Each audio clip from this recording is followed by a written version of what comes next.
We have with us a very distinguished faculties, Mr. Ravi Diora. He is a financial wizard and very research-oriented person, very depth knowledge on the economy and the capital market. He has completed his post-graduations and then also completed PhD in the same subject what he is going to talk today. So he is a very learned personality. He has delivered about more than 600 talks so far. He is always either on a GTV or CNBC or TV 18 or some other channels, and Gujarat Samachar also TV. He is regularly in a debate or on an experts panel. So people are knowing him well. He is well versed with the capital markets, and he makes a lot of analysis on the capital market, friends. The association with the Kunwarji company, where he is currently working for them as an advisor or the research head, is almost last 8 to 9 years, friends. So he has a very good knowledge and grip on the subjects, and we will have the benefit of his knowledge. With this small brief introduction, friends, I present before you Mr. Ravi, and I would like to offer a bouquet on behalf of you as a mark of appreciation, friends. Mr. Ravi.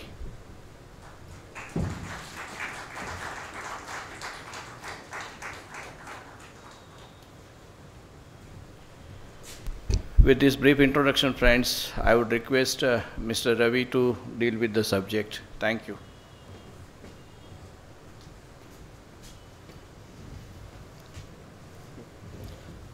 First of all, thanks everyone for your presence.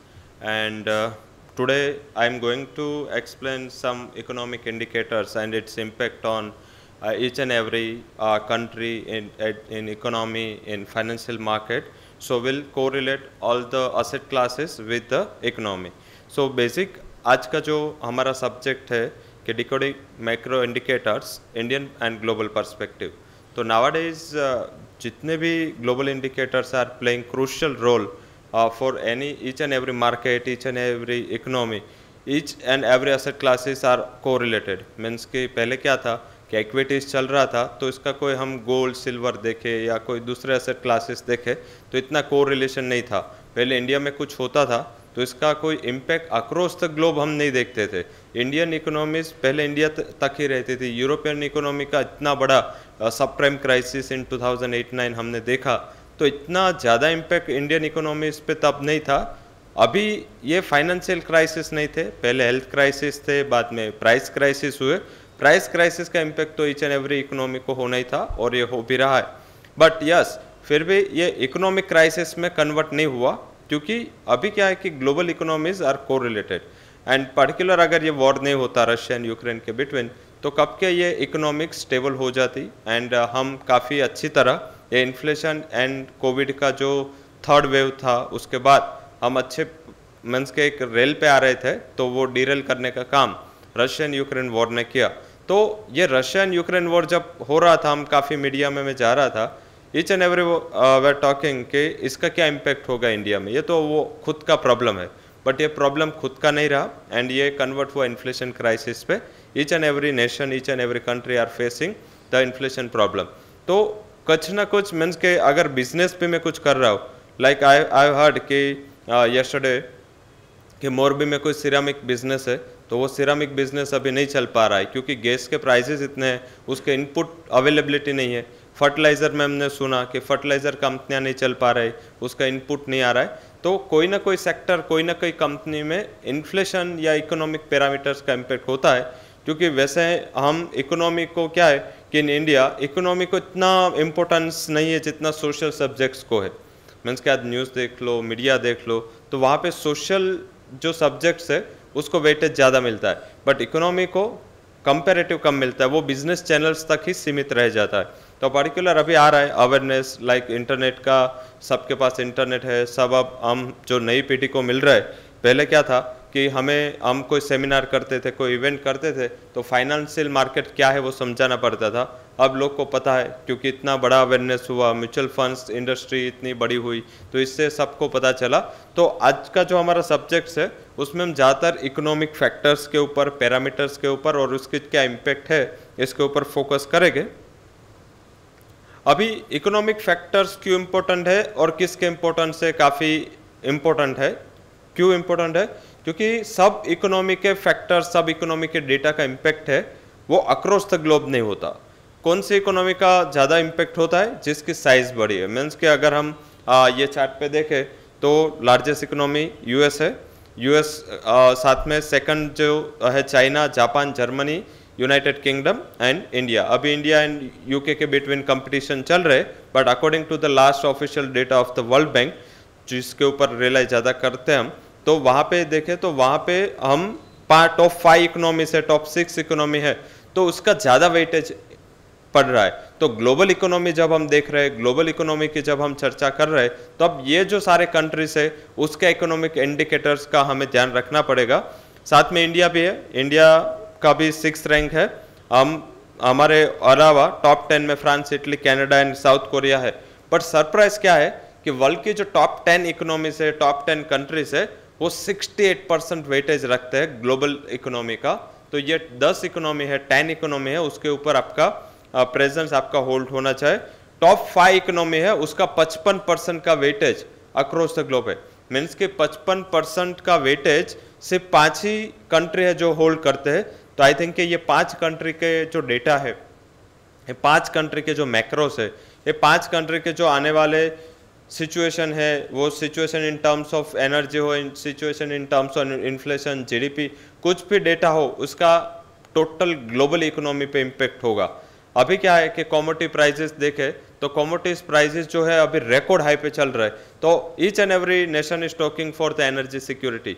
वो अभी सबके पास security है, सबके पास अभी energy sources है, but सबको problem क्या है कि अगर अगस्त के बाद ये सारे कंट्रीज को बड़ी ज़रूरत होगी नेचुरल गैस की, तो अगर रशिया से नेचुरल गैस की सप्लाई यूरो की ओर बंद होगी, देन एक प्रोबेबिलिटी बन रही कि euro will face a big energy crisis. तो ये काफ़ी इंपॉर्टेंट है, क्योंकि नेचुरल गैस है उसमें जो इंफ्रास्ट्रक्चर बना है between the Russia and Germany, Russia and other European nation, वो इंफ्रास्ट्रक्चर बनाने में वो लोग को 20 साल लगे। तो अभी जो नेक्स्ट इंफ्रास्ट्रक्चर उसको बनाना है या वो लोग चाहते हैं कि बनाना है यूएस के साथ, तो पॉसिबिलिटीज एक तो डिस्टेंस वाइज नहीं है, सेकंड वो पॉसिबिलिटीज 20-30 साल लग जाएंगे। तो तब तक तो शायद वॉर भी खत्म हो जाएगा, सारा रिस्टोर हो जाएगा, ऐसा अभी मान के चलते हैं। तो ये 5 इकोनॉमी है, उसका 55% वेटेज है, तो उसका डेटा है हमें जानना पड़ेगा। हम कुछ भी फाइनेंशियल सब्जेक्ट पे बात करें, कुछ भी हम फाइनेंशियल इकोनॉमी के ऊपर बात करें, तो ये बेसिक 5 नेशन की जो इकोनॉमी है उसका हमें पता होना चाहिए कि उसके कौन से डेटा है, उसके डेटा का कितना इम्पैक्ट फाइनेंशियल मार्केट पे होता है, इसका कितना इम्पैक्ट ग्लोबल इकोनॉमी पे होता है, ग्लोबल इकोनॉमिक ग्रोथ पे होता है। तो ये काफ़ी इम्पोर्टेंट है।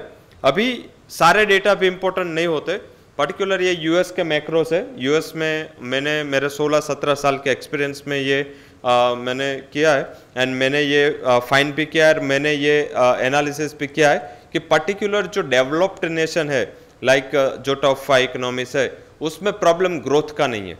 वो ऑलरेडी वो ग्रोथ कर चुके हैं, वो एक स्टेज पे पहुंच चुके हैं।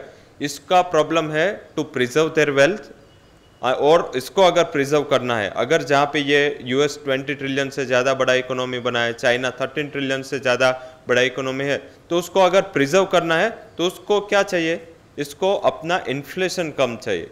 तो मेजरली यूरोप देखो, यूके देखो या यूएस देखो, जिसमें इकोनॉमी का मेजर फोकस, वो लोग की पॉलिसीज का मेजर फोकस रहता है कि वो लोग प्रिवेंट करें अपनी इन्फ्लेशन को। तो अगर इन्फ्लेशन प्रिवेंट होगा तो ऑटोमेटिक वो लोग का जो इकोनॉमी है एक स्टेबिलिटी पे रहेगा। लाइक इंडिया है, वो डबल डिजिट में ग्रो कर सकता है, बट अभी चाइना 13 ट्रिलियन पे डबल डिजिट पे ग्रो नहीं कर सकता क्योंकि उसका साइज बढ़ गया। अभी यूएस डबल डिजिट पे ग्रो नहीं कर सकता। अभी हमने फैक्टर, अभी काफ़ी डेटा देखे होंगे आपने डबल डिजिट में ग्रोथ, बट ये एक वन ऑफ था क्योंकि लास्ट कोविड ईयर का बेस काफ़ी लोअर था, तो इसके ऊपर ये आपको डबल डिजिट दिखा। Otherwise they can not sustain at double digit growth. तो उसका ऑलवेज उसकी पॉलिसीज है, उसके सेंट्रल बैंकर्स है, वो सारे एक ही सुर में लगे रहते हैं, इन्फ्लेशन इन्फ्लेशन इन्फ्लेशन। तो अभी हम भी जब इन्फ्लेशन सुनते हैं तो हमें भी ऐसा लगता है कि इन्फ्लेशन क्या चीज़ है, क्यों ग्लोबल इकोनॉमी इतना बड़ा फोकस ये लोग कर रहे हैं। क्योंकि इन्फ्लेशन क्या है, इन्फ्लेशन आपकी जो ऑलरेडी कमाई हुई वेल्थ है उसको वो टारगेट करता है, आपकी जो पावर परचेस पावर पैरिटी है उसको वो टारगेट करता है, और इसका इम्पैक्ट आता है इकोनॉमी पे। तो ऑलवेज ये इन्फ्लेशन काफ़ी इंपॉर्टेंट होता है यूएस में। उसके अलावा मैंने सारे asset classes, I am a fund manager and मैं सब असेट क्लासेस एंड CIO भी हूँ, चीफ इन्वेस्टमेंट ऑफिसर हूँ मैं अपने कंपनी का, तो सारे असेट क्लासेस में ट्रैक करता हूँ। बट मैंने आज तक फाइंड किया है कि अक्रॉस द जितने असेट क्लास है, मीन्स के अक्रॉस द ग्लोब इंक्लूडिंग आप बिटकॉइन ले लो, सारे का कोरिलेशन यूएस के या तो उसके बॉन्ड मार्केट के साथ है या तो डॉलर के साथ है। ये दो के साथ सबका कोरिलेशन है। वो आप करेंसी ले लो, आप इक्विटीज ले लो, आप कॉमोडिटीज ले लो, आप बिटकॉइन ले लो, सारे असेट क्लासेस का कोरिलेशन डॉलर के साथ है या बॉन्ड यील्ड के साथ है। क्यों है? क्योंकि सारे जो अक्रॉस द ग्लोब है उसमें यूएस डॉलर मेजर कंट्री की व्हीकल इकोनॉमी है। मीन्स कि जो बेस करेंसी है एंड व्हीकल करेंसी है, उसमें डॉलर है वो व्हीकल करेंसी है। मीन्स कि हम भी देखते हैं USD/INR, तो हम यूएस पे ट्रेड करते हैं, ज़्यादातर हम डॉलर में कन्वर्ट करके पैसा लेते हैं या तो देते हैं, तो हमारा बेस डॉलर पे डिपेंडेंट है। साथ में चाइना का जो टोटल फॉरेक्स रिजर्व है उसमें मोर देन, पहले 90 से ज़्यादा था, अब मोर देन 80% उसकी जो टोटल फॉरेक्स रिजर्व है उसमें या तो उसके यूएस के बॉन्ड में है या तो यूएस डॉलर में है। तो चाइना का भी बड़ा डिपेंडेंस उसके बॉन्ड एंड उसके फॉरेक्स मार्केट में है। तो डॉलर एंड बॉन्ड, ये दो चीज़ें हैं जिसके ऊपर आपका फोकस, आपका प्रेजेंस, आपका ध्यान होना चाहिए। अगर ये दो सब्जेक्ट, ये दो ही पैरामीटर आपने जज कर लिए या आप एनालिसिस उसके अच्छा ग्रिप हो गया, तो मेरे हिसाब से वर्ल्ड के कोई भी ऐसा असेट क्लास नहीं है या कोई भी ऐसा इकोनॉमी का वर्ड नहीं है जिसको आप प्रेडिक्ट या प्रोजेक्ट नहीं कर सकते। क्योंकि अगर डॉलर स्ट्रांग होता है तो उसके सामने डॉलर एंड असेट क्लासेस का कोरिलेशन है। डॉलर जब स्ट्रांग होता है तब उसके सामने कमोडिटीज के प्राइसेस नीचे जाते हैं, क्योंकि उसका सीधा इनवर्स कोरिलेशन है। अभी ये कोरिलेशन क्यों है? मीन्स कि आइदर इक्विटी चलता है या गोल्ड चलता है या बॉन्ड्स चलते हैं, क्योंकि जो ग्लोबली फंड मैनेजर्स है, फंड मैनेजर्स के पास एक पैसा है, एक कॉर्पस है। ये फंड मैनेजर्स का रोल क्या है कि ये पैसे में से हाईएस्ट रिटर्न जनरेट करना एंड ये अपना जो कैपिटल है ऑन बिहाफ ऑफ इन्वेस्टर वो प्रोटेक्ट करना। तो वो प्रोटेक्ट करने के लिए वो क्या है कि हमारे यहाँ क्या है कि इंडिया का एक कंसेप्ट है कि हम या तो इक्विटी करते हैं या तो कमोडिटी करते हैं या तो करेंसी करते हैं या तो दूसरा कुछ, काफ़ी इंडिया में पॉसिबिलिटीज है, असेट क्लासेस है। तो हम क्या है कि हम स्टिक हो जाते हैं एक असेट क्लास के ऊपर। बट यूएस में या यूके में या सिंगापुर या लंदन, उसमें ऐसा ट्रेंड है नहीं। उसमें ट्रेंड है कि वो fund managers according to the economic situation वो अपना पूरा जो फंड है उसको डिवाइड करते हैं और देखते हैं कि क्या इकोनॉमी की कंडीशन है और अकॉर्डिंग टू दैट वो लोग अपना फंड इन्फ्यूज करते हैं। तो अगर फॉर एग्जांपल इकोनॉमी स्ट्रीमलाइन पे है, इकोनॉमी अच्छा चल रहा है, ग्रोथ अच्छा है, इन्फ्लेशन थोड़ा बहुत अभी नीचे है, तो इक्विटीज ज़्यादा काम करेंगे, रिस्कियर असेट ज़्यादा करेगी, मेटल्स चलेगी, क्रूड चलेगा। बट अगर सिचुएशन थोड़ी अलग है, सारा का कॉन्सेंट्रेशन जो अभी है सब क्रूड मीन्स के सब अभी इन्फ्लेशन की चर्चा करते हैं, तो वैसे अगर प्रिजर्वेटिव अप्रोच है तो ज़्यादातर फोकस मार्केट का सेफ हेवन के ऊपर जाता है। मीन्स कि गोल्ड, आपको नाम सुना होगा, गोल्ड को सेफ हेवन क्यों बोलते हैं? कोई भी अनसर्टनिटी आती है तब गोल्ड चलता है। क्यों चलता है? क्योंकि गोल्ड में सारा इन्वेस्टमेंट फ्लो, जब कोविड हुआ तब एक्विटीज में 46% का करेक्शन इंडिया में था। Across the globe major equity indices 40% से ज़्यादा गिरे थे, तब गोल्ड 55,000 के ऊपर चल रहा था जो 45 था। तो वो क्यों चला? क्योंकि सारे जो इन्वेस्टमेंट फंड मैनेजर्स है उसको अभी रिस्क लग रहा था और वो लोग ने गोल्ड के ऊपर पैसा लगाया। तो ये लोग क्या है कि अपना सिचुएशन देख के वो लोग अलग अलग असेट क्लास को फाइंड करते हैं। और ये कहाँ जाना, मीन्स अगर आप, मैं बॉन्ड यील्ड ट्रैक करता हूँ, अगर कोविड का लॉकडाउन इंडिया में 28 मार्च को अनाउंस हुआ एंड 25 मार्च से यहाँ लॉकडाउन स्टार्ट हुआ, बट अगर आप यूएस की ट्रेजरी यील्ड देखें तो यूएस की ट्रेजरी यील्ड में जो ट्विस्ट था, मीन्स कि जो ऊपर के लेवल में ट्विस्ट हुआ, वो ट्विस्ट ऑलरेडी फरवरी में हो चुका था। मीन्स कि bond market and dollar index always preact करते, रिएक्ट नहीं करते। तो उसने प्रिएक्ट किया, तो according to that I have to balance my portfolio, I have to balance my investment. तो वो आपको काफ़ी अच्छी तरह ये बॉन्ड एंड यूएस के डॉलर इंडेक्स से पता चलता है। जो ट्रेजरी यील्ड यूएस की वन वे चल रही थी, मीन्स कि उसकी ट्रेजरी यील्ड 10 साल की जो बॉन्ड यील्ड है वो एक वन वे में वो 3% करीब चल रही थी। जैसे ही कोविड का न्यूज़ आया, मीन्स कि ये ऑलरेडी 3 फरवरी को वो वीडियो क्लिप रिलीज हुई चाइना से। 15 फरवरी वर्ल्ड में सबको थोड़ा थोड़ा पता था। 20 फरवरी तक वर्ल्ड में पता था कि ये ग्लोबल पेंडेमिक की ओर जा रहा है। 3 मार्च तक सबको पता था कि ये अभी ग्लोबल पेंडेमिक हो चुका है। 20 मार्च को इंडिया में लॉकडाउन अनाउंस हुआ। फाइनेंशियल मार्केट कब गिरे? जब हमारे यहाँ लॉकडाउन अनाउंस हुआ और जब मोदी जी ने 20 को अनाउंस किया कि यहाँ पे लॉकडाउन लगेगा, उसके बाद इक्विटी इंडेक्सेस गिरे। तो बॉन्ड यील्ड ने ट्विस्ट किया फरवरी में, डॉलर इंडेक्स चला फरवरी में, और फाइनेंशियल मार्केट में इंपैक्ट आया मार्च में। सेम सिचुएशन एक साल पहले से यूएस की जो ट्रेजरी यील्ड है उन्होंने अपस्विंग, मीन्स कि वहाँ भी उन्होंने डाइवर्ट कर लिया था। तो इक्विटी मार्केट तब 18,400 निफ्टी था। तो तभी भी देखे तो हमारे यहाँ मार्केट में क्या थे, हम सिर्फ इंडाइसिस देखते हैं। अगर हम इक्विटी देखते हैं तो अब सिर्फ निफ्टी देखते हैं, सेंसेक्स देखते हैं। तो हम ये असेट क्लासेस भूल जाते हैं। तो क्या है कि आप प्रिएक्ट नहीं कर पाते हैं। अभी ग्लोबल मार्केट में इतना इन्फॉर्मेटिव है। आप अकाउंट्स देखें, number of demat accounts in India, तो प्री कोविड ये डीमेट अकाउंट 5 CR थे। 5 करोड़ लोग थे इंडिया में जो इक्विटीज में डायरेक्टली और इनडायरेक्टली इन्वॉल्व थे। पोस्ट कोविड अभी ये 10 करोड़ पहुंच गए। मीन्स के आज 5 करोड़ लोग में अगर हम ऐसा गिने कि 10% लोग माइंडसेट, मीन्स के अपना इंटेलेक्चुअल से काम करते हैं, तो हुए 50 लाख लोग। तो 50 लाख लोग काम करते थे माइंडसेट से, अभी वो 1 CR होगा। और धीरे धीरे धीरे इतना अवेयरनेस बढ़ रहा है, अभी हर घर हर एनालिस्ट, मीन्स के सब एनालिस्ट है। जब तक प्रॉफिट आता है तब सब एनालिस्ट है, वो कॉमोडिटी में हो, इक्विटी में हो। जब लॉस लगता है तब हम भागते हैं कि क्या हुआ, क्या फंडामेंटल था, क्या टेक्निकल था। सिमिलर वे में आप देखें तो हम यहाँ पे क्या सिचुएशन करते हैं, मेडिकल में भी हम जाते हैं तो पहले कुछ हमें बुखार जैसा लगता है तो क्या है, कोविड के पहले की बता रहा हूँ, कोविड के बाद तो थोड़े बहुत अवेयरनेस आया है। पहले हम क्या करते हैं, घर से कुछ करते हैं, बाद में मेडिकल शॉप में जाके दवाई लेके आते हैं। मेडिकल शॉप वाला भी स्मार्ट होता है, वो आपको दे देता है। उसके बाद नहीं लगता तो अभी बाहर जो सोसाइटी के बाहर कोई होगा उसके पास जाएंगे। उसके बाद नहीं हुआ, बाद में रिपोर्ट्स करवाएगा और बाद में हम MD से मिलेंगे। तो हम काफ़ी वक्त पसार कर लेते हैं उसमें। बाय फॉर्चुनेट जब बुखार आता है वो 3 दिन का होता है, बाय फॉर्चुनेट वो निकल जाए। हमें ऐसा लगता है कि दवाई ली और हमें अच्छा होगा, बट ऐसा होता नहीं। बेसिकली क्या है कि उसमें अगर हमने पहले ही अच्छा रिपोर्ट करवा के वहाँ पे अपना इलाज करवाया तो हम इतना दौड़ना नहीं पड़ता। एक्सपेंस तो उससे ज़्यादा हुआ। तो इक्विटीज़ में भी या सारे एसेट क्लास में ऐसा है कि पहले हम भागते अपना लेके, बाद में जैसे ऐसा लगता है कि फंसे तो अपने आप एक्यूमुलेट करते हैं लोग। एक लिया है तो दूसरा लेते, दूसरा लिया तो तीसरा लेते, फंसते बाद में एनालिस्ट को हमारे पास आते तो हमें बोलते, उसको ऐसा लगता है हम सब कर देंगे, बट हमारे हाथ में कुछ होता नहीं। ये सारा करता है इकोनॉमी। जो भी इकोनॉमी है उसको हम प्रिडिक्ट करते हैं, हम मार्केट को प्रिडिक्ट कभी भी नहीं करते। अगर आप मार्केट को प्रिडिक्ट करके चलते हैं तो आप कभी भी सही नहीं होगे। अगर आपने इकोनॉमी प्रिडिक्ट किया, आपको इकोनॉमिक पैरामीटर्स में आपका थोड़ा कमांड है, तो आप मार्केट सारे एसेट क्लासेस को आप प्रिडिक्ट कर सकते हैं। इसमें फेडरल रिजर्व का काफ़ी रोल है। Federal reserve is the central bank of US. Federal reserve की जो भी पॉलिसीज है इसका पूरा इम्पैक्ट अक्रॉस द ग्लोब, जितनी भी बड़ी बड़ी सेंट्रल बैंकर्स है वो यूएस को फॉलो करते हैं, फेडरल रिजर्व के डिसीजन को फॉलो करते हैं। तो फेडरल रिजर्व जो आपने कोविड के टाइम पे देखा होगा, $8 ट्रिलियन का पैकेज फेडरल रिजर्व ने अपनी इकोनॉमी को बूस्ट करने के लिए दिया था। वो क्यों दिया था?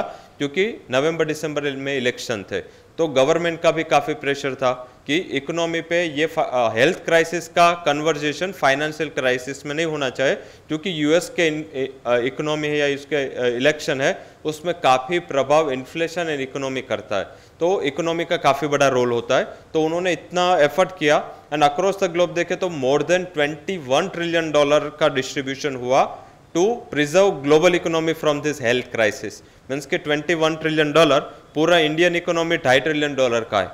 उसके सामने ग्लोबली 21 ट्रिलियन डॉलर की लिक्विडिटी इन्फ्यूज की गई, नोट छापे लोग ने, इतना बड़ा लिबरल पॉलिसी रखा, तो हमारा तुरंत ही फाइनेंशियल क्राइसिस में कन्वर्जेशन नहीं हुआ, पर धीरे धीरे ये इन्फ्लेशन क्राइसिस में आया, क्योंकि सब हेलीकॉप्टर मनी में लगे थे। हेलीकॉप्टर मनी क्या है कि जब जापान का ये वर्ड है कि जब उसके इकोनॉमिक क्राइसिस में जाते हैं तो वो लोग के पास कंजम्पशन नहीं है, तो वो क्या करते हैं कि लोग के अकाउंट्स में वैसे ही पैसे डिपॉजिट कर देते हैं, तो वो हेलीकॉप्टर की तरह वहाँ डिपॉजिट हो जाता है और लोग स्पेंड करते हैं और इससे इकोनॉमी रिवाइव होती है। तो सारे अक्रॉस द ग्लोब ये हेलीकॉप्टर मनी का कंसेप्ट लगा, सब फ्री डिस्ट्रीब्यूशन हुआ, तो लोग की परचेस पावर पैरिटी बढ़ गई और इसका सीधा इम्पैक्ट आया इन्फ्लेशन पे। एंड कोई भी पॉलिसी चेंज होती है इसका इम्पैक्ट आने में 3 से 4 महीने 5 महीने लगते हैं। जब हमारे यहाँ पे क्रूड के प्राइसेस 2013-14 में जब $150 पहुँच गए थे ब्रांड के प्राइसेस, तब हमारे यहाँ इन्फ्लेशन पे नवंबर से इम्पैक्ट आया था। हालांकि जो प्राइसेस बढ़ गए थे वो मई में बढ़ गए थे, तो 2-3 महीने में इम्पैक्ट आने में टाइम लगता है, और वो टाइम लगता है उसमें आपको अपना डिसीजन लेना होता है कि मैं मेरे इन्वेस्टमेंट हो या मैं मेरा फंडामेंटल्स जो भी मैं या ट्रैक करता हूँ या इन्वेस्ट करता हूँ, दोनों में मेरा व्यू चेंज करना पड़ता है। और अगर ये व्यू चेंज करे तो ही इसका इम्पैक्ट या आपके एनालिसिस का इम्पैक्ट उसको माना जाएगा। अदरवाइज अगर रिएक्ट किया, रिएक्शन में कुछ बचता नहीं, क्योंकि स्मार्ट लोग बहुत बढ़ गए इंडिया में या अक्रॉस द ग्लोब। तो क्या है कि अगर हमने कुछ इवेंट आने के बाद कुछ किया तो हम कुछ भी प्रोटेक्ट नहीं कर पाते। तो ये सारे डेटा से जो यूएस के काफ़ी इंपॉर्टेंट है, मैंने अब तक, आप अगर अभी तक आप एजुकेशन हो या लर्निंग कर रहे हो, तो बेसिक मेरी ये एडवाइस है कि आप बॉन्ड एंड डॉलर को ट्रैक करना चालू करो। अगर ये दोनों को आप ट्रैक कर पाओगे तो वर्ल्ड के कोई भी एसेट क्लास आप विदाउट सीन स्क्रीन को देखे बिना या वेबसाइट में सर्च करे बिना आपको पता चलेगा। फॉर एग्जांपल जो रिलेशन है कि अगर बॉन्ड यील्ड बढ़ती है तब फाइनेंशियल मार्केट परफॉर्म नहीं कर पाते, तो आपको पता हो जाएगा कि अगर बॉन्ड यील्ड बढ़ रही है या डॉलर इंडेक्स बढ़ रहा है तो फाइनेंशियल मार्केट नीचे होगी, गोल्ड नीचे होगा, मेटल्स नीचे होगी। क्रूड है तो क्रूड भी इन्फ्लेशन का एक बड़ा बैरोमीटर है। एनर्जी सब में लगता है, मीन्स ट्रांसपोर्टेशन क्योंकि सब में चाहिए, तो सब में एनर्जी कॉस्ट है वो मैटर करता है। तो आई थिंक ये सारे जो पैरामीटर्स है, सारे जो असेट्स है वो आपको ट्रैक करने होते हैं, और ये ट्रैक करने में आपको ये इकोनॉमिक डेटा काफ़ी हेल्प करते हैं। यूएस का सीपीआई इन्फ्लेशन ये भी काफ़ी इंपॉर्टेंट है, जैसे मैंने पहले भी हाईलाइट किया कि यूएस में सबसे ज़्यादा फोकस इन्फ्लेशन को प्रिवेंट करने में जाता है। हालांकि इंडियन इकोनॉमी, चाइना है, इसका सबसे ज़्यादा फोकस होता है कि वो लोग अपना इकोनॉमी को ग्रोथ पे ले जाए, और उसका जो मेजर फोकस होता है वो होता है वो लोग अपना इन्फ्लेशन प्रिवेंट करें। फिर भी जो भी ग्रोथ फोकस्ड सेंट्रल बैंकर है या जो भी इन्फ्लेशन फोकस्ड सेंट्रल बैंकर है, सारे फेडरल रिजर्व को फॉलो करते हैं। एंड फेडरल रिजर्व का जब पॉलिसी होता है उसका डॉक्यूमेंट 7 पेजेस का होता है। जिसको भी इकोनॉमी में पीएचडी करना है उसको ये 7 पेजेस का जो उसका फेडरल रिजर्व का रिपोर्ट आता है वो सिर्फ आप पढ़ो तो भी आपको मीन्स के काफ़ी इकोनॉमी पे आपका ग्रिप आ जाएगा। तो मुझे लग रहा है कि ये सारे पैरामीटर्स है वो मेरे हिसाब से इम्पोर्टेंट है। अदर नेशन से सिर्फ यूएस अकेला वर्ल्ड का इकोनॉमी नहीं है, यूएस के अलावा ये दूसरे भी टॉप 5 इकोनॉमी है, जिसमें चाइनीज मैक्रो डेटा। अभी चाइनीज मैक्रो डेटा में क्या इंपॉर्टेंट है, चाइना का मैन्युफैक्चरिंग का impact each and every means के उसके एस्पेक्ट पे आता है, क्योंकि China is a manufacturing hub of the world. वहाँ पे अगर हम ऐसा मीन्स के बोल रहे थे कि हम चाइना पे डिपेंड ना करें, पर जैसे ही चाइना का एपीआई का इंपोर्ट में प्रॉब्लम हुआ तो हमारी काफ़ी फार्मास्यूटिकल कंपनीज में अपना जो प्रोडक्शन है वो कम करना पड़ा, क्योंकि वहाँ से एपीआई नहीं आ रहा था। बाद में हमने एयर लिफ्टिंग करवा के वो सप्लाई रिस्टोर किया। मेटल्स में अक्रॉस द ग्लोब प्रॉब्लम हुआ। तो चाइना क्या करता है, चाइना है ना, चाइना एक बिजनेसमैन है, मीन्स कि चाइना उसको क्या चाहिए, उसको एक तो बाउंड्रीज एक्सपांड करनी है और उसको मैन्युफैक्चरिंग एक्टिविटीज एक्सपांड करनी है और अपने प्रोडक्ट बेचनी है।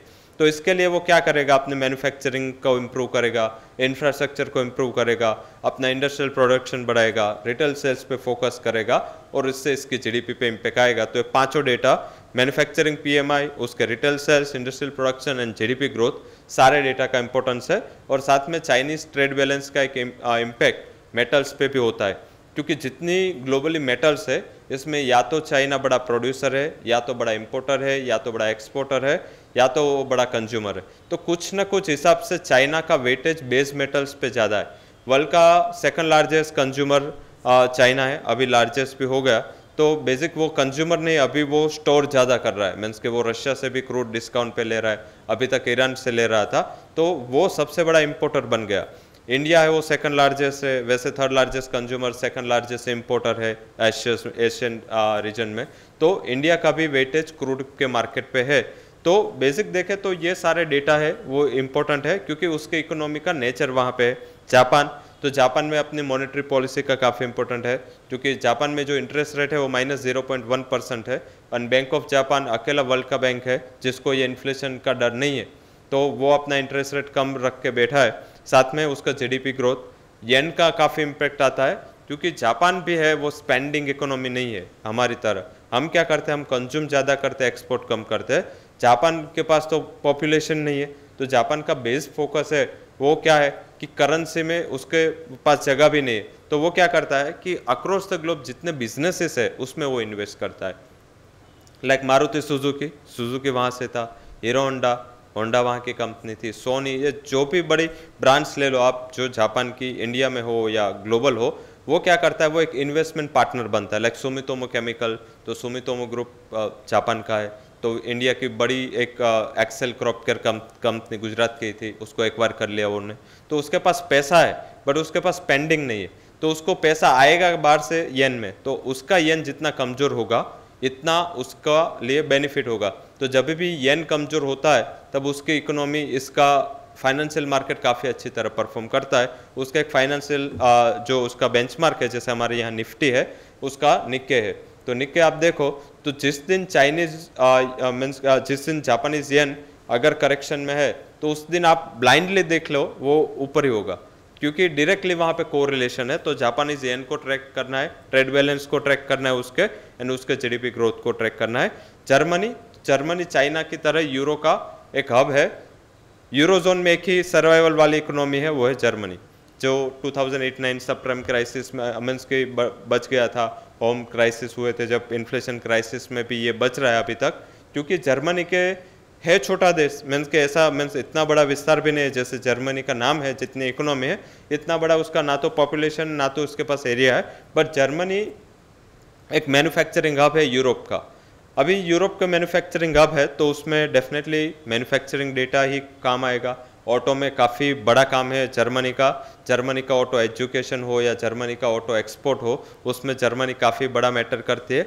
उसके बिजनेस क्लाइमेट के डेटा काफ़ी इंपॉर्टेंट है, मीन्स के वहाँ पे एक ये अलग डेटा है जिसमें वो देखते हैं कि बिजनेस के लिए कैसा क्लाइमेट है, एंड बिजनेस के लिए जितना ये इंडाइसिस या जितना क्लाइमेट अच्छा हो इतना उसको रैंक अच्छा मिलता है, और ये डेटा का भी इम्पैक्ट यूरो मीन्स के इसकी जो करेंसी है उस पर आता है। उसके अलावा कंज्यूमर कॉन्फिडेंस, क्योंकि वहाँ पे कंज्यूमर कॉन्फिडेंस काफ़ी, ये जब सब प्राइम क्राइसिस हुए उसके बाद across the euro region consumer confidence check हुआ था, और उसका रिवाइवल को 10 साल लगे, और पटरी पे आ रहा था यूरोप, फिर से ये वॉर की वजह से फिर से वो क्राइसिस में गया। तो ये अब वर्ल्ड को पता चल गया कि अगर हम हमारी ज़रूरत खुद पूरा नहीं करते, खुद हमारे पास कैपेसिटी नहीं है, तो हमें कुछ ना कुछ क्राइसिस सहन करना पड़ेगा। जैसे हम भी है, तो हम यहाँ क्रूड इंपोर्ट ही करते हैं, हमारे टोटल रिक्वायरमेंट का 80% हम क्रूड इंपोर्ट करते हैं, तो ये क्रूड इंपोर्ट करते तो हमें डिपेंड ही रहना पड़ेगा।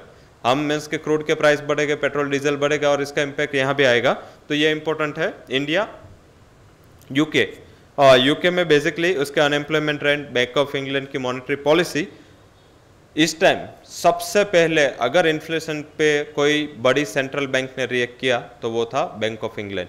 बैंक ऑफ इंग्लैंड ने पहली बार अपनी हिस्ट्री में वर्ल्ड की सेंट्रल बैंकर से पहले रिएक्ट किया। नहीं तो फेडरल रिजर्व के रेट बढ़ते हैं, उसके बाद सारे सेंट्रल बैंकर उसका एक्शन है उसके ऊपर रिएक्शन देते हैं, बट इस टाइम फर्स्ट रेट हाइक जो था वो बैंक ऑफ इंग्लैंड ने किया था। फिर भी बैंक ऑफ इंग्लैंड ने इतने सबसे पहले रेट हाइक किया, टिल द डेट उसका इन्फ्लेशन रेट है 9.3%, जो अभी तक का हाईएस्ट लेवल है।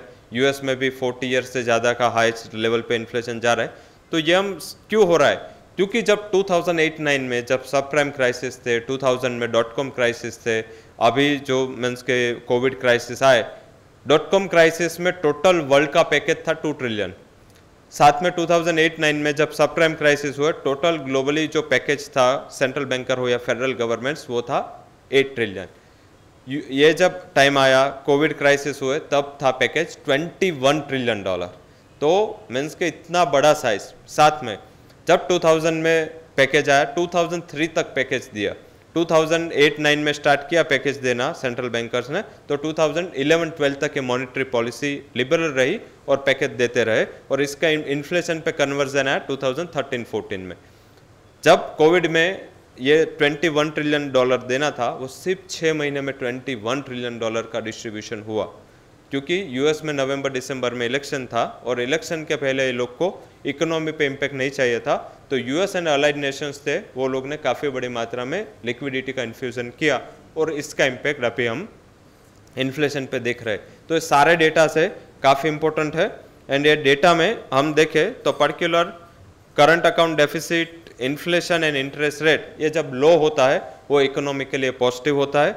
जब industrial production, GDP and forex reserve high होता है वो स्ट्रॉन्ग इकोनॉमी है। Employment, saving, purchasing power and investment जब हाई होता है उसका मीनिंग कि ये इकोनॉमी स्ट्रॉन्ग है। ये सारे जो डेटा था उसका एक क्रिस्प है। पर्टिकुलर अगर देखें तो industrial production, GDP and forex reserve, इसमें हमने बाकी सारे डिस्कस कर लिए, बट फॉरेक्स रिजर्व इंपॉर्टेंट इस हिसाब से है क्योंकि हम अभी रुपये में, आपने न्यूज़ व्यूज़ देखा होगा कि हमारा रुपये 80 के ऊपर गया, मीन्स कि यूएस डॉलर हमारे सामने स्ट्रॉन्ग हुआ एंड रुपये वीक हो रहा है। उसका बेसिक रीज़न क्या था, अभी तक क्यों हम प्रिजर्व थे, मीन्स हमने पूरा कोविड क्राइसिस, 3 लहरें कोविड की, पूरा वॉर, वो 77 के नीचे हमने पूरा मीन्स के पास कर दिया। बट उसके बाद जो हमारे रिजर्व बैंक ऑफ इंडिया के पास जो टोटल फॉरेक्स रिजर्व थी वो मोर देन $600 बिलियन की फॉरेक्स रिजर्व थी। 646 का हाई था, मीन्स के इतना बड़ा फॉरेक्स रिजर्व था। तो वो लोग का इंटरवेंशन मार्केट में था, वो लोग खुद डॉलर सेल करते थे क्योंकि रुपये को स्टेबल रखना था। बट अभी जो हमारे रिजर्व बैंक ऑफ इंडिया के पास टोटल अवेलेबिलिटी वो है 580, मीन्स के 640 वाला $580 बिलियन आ गया। तो इस हिसाब से सेंट्रल बैंक के पास कम पावर है कि वो इंटरवेंशन करे, इस हिसाब से रुपये 80 के ऊपर चला गया। साथ में क्रूड प्राइसेस जो हम इंपोर्ट करते हैं, गोल्ड प्राइसेस, गोल्ड इंपोर्ट सब बढ़ रहा था, इस हिसाब से हमारा जो रुपये है वो वीक हुआ।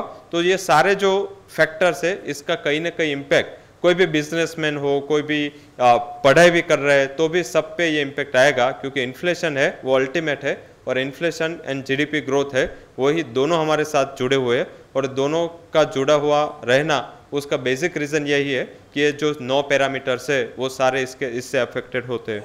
अभी ये कोई भी इकोनॉमी होते हैं ना, इसमें साइकिल होते हैं। पहले क्या था कि एवरी 8 ईयर्स, मीन 2000, 1992, 2008-9, उसके बाद 2013-14, बाद में 2020-21, कुछ ना कुछ इकोनॉमिक साइकिल में ये साइक्लिकल सिनारियो होता है। इसमें एवरी टाइम क्या होता है कि कोई ग्रोथ फेज होता है, कोई स्टेबल में मीन्स के जो मैच्योरिटी का फेज होता है, और उसके बाद डिक्लाइन फेज आता है और फिर से ग्रोथ। कोई सीधा चल नहीं सकता, या रॉकेट नहीं तो सीधा जाएगा।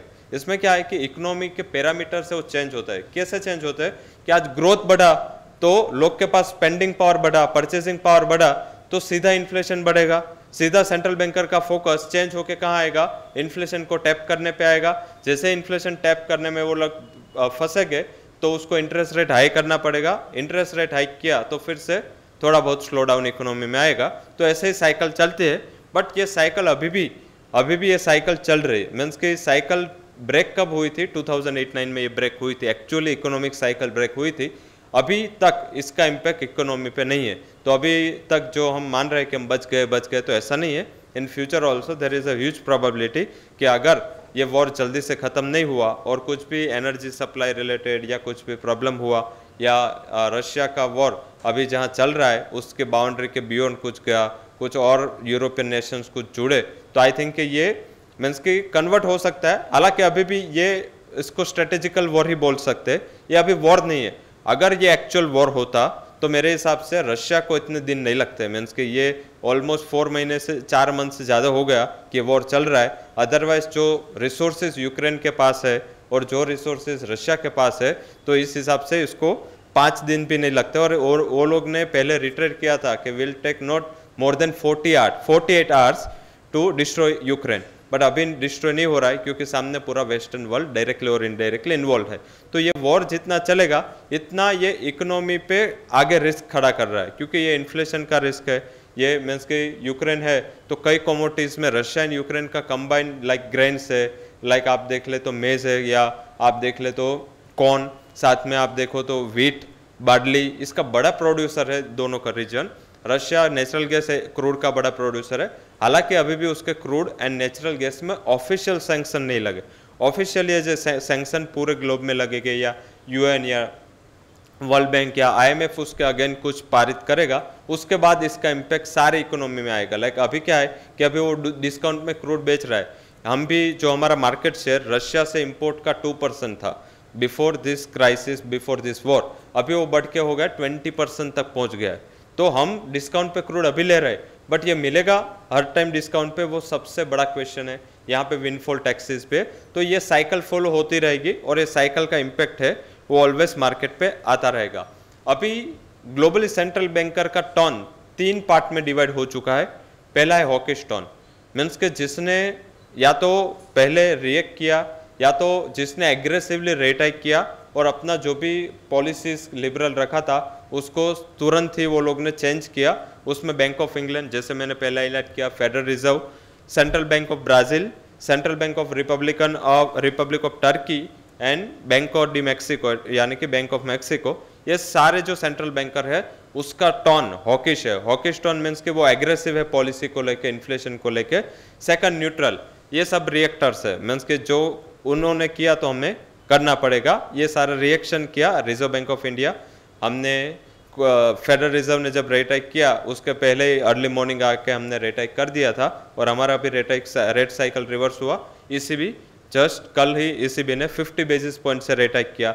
11 साल में पहली बार यूरोपियन सेंट्रल बैंक ने अपना रेट चेंज किया, क्योंकि वहाँ पे इन्फ्लेशन काफ़ी बड़ा प्रॉब्लम है।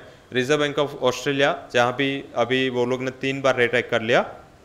And the people bank of China, people's bank of China में प्रॉब्लम क्या हुआ, वो लोग ने जब एग्रेसिव होना स्टार्ट किया तुरंत ही उसमें कोविड आ गया।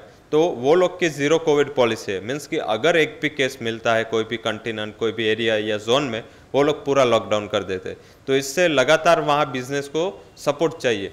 वो इकोनॉमी क्या कर रहा है, मीन्स कि वो पूरा स्टोर कर रहा है या क्या कर रहा है, वो किसी को बार पता नहीं है, क्योंकि वो इतना ज़्यादा इंपोर्ट कर रहा है क्रूड का, मेटल्स का, बट फिर भी इकोनॉमी वो ऐसा बोल रहा है कि हमारा इकोनॉमी डाउन टर्न में। तो मैन्युफैक्चरिंग एक्टिविटीज़ में प्रॉब्लम नहीं है, हालांकि वो बोल रहा है कि शंघाई लॉकडाउन में।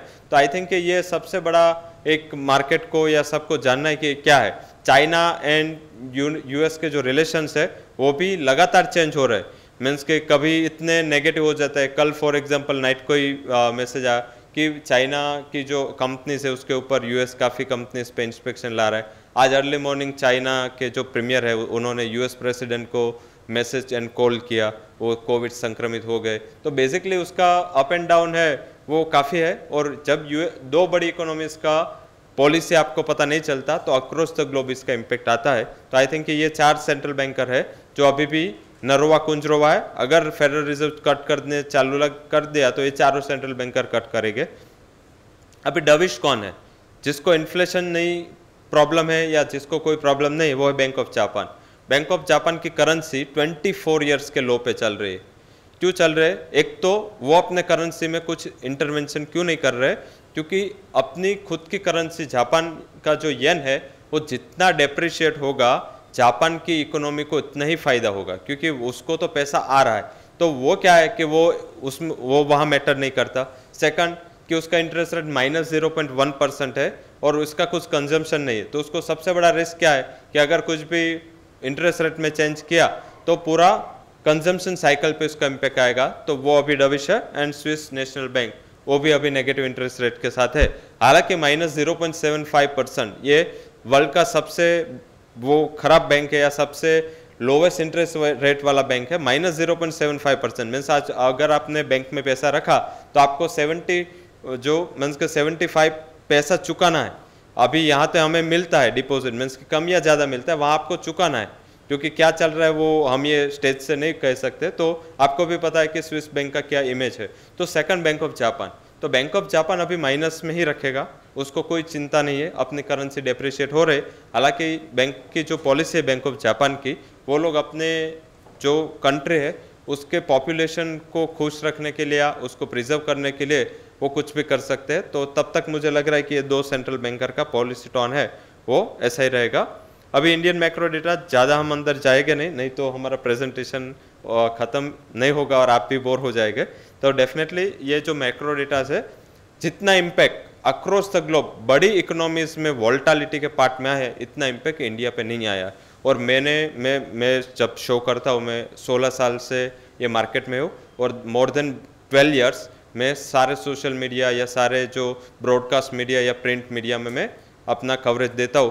तो उसमें मैंने पहले दिन से, जब कोविड का पहला क्राइसिस आया था और 1 अप्रैल का मेरा पहला इंटरव्यू था CNBC में, तब भी बोला था मैंने कि this would be a greater opportunity for India, कि आगे जाके इंडिया के लिए बहुत स्कोप खुल रहा है।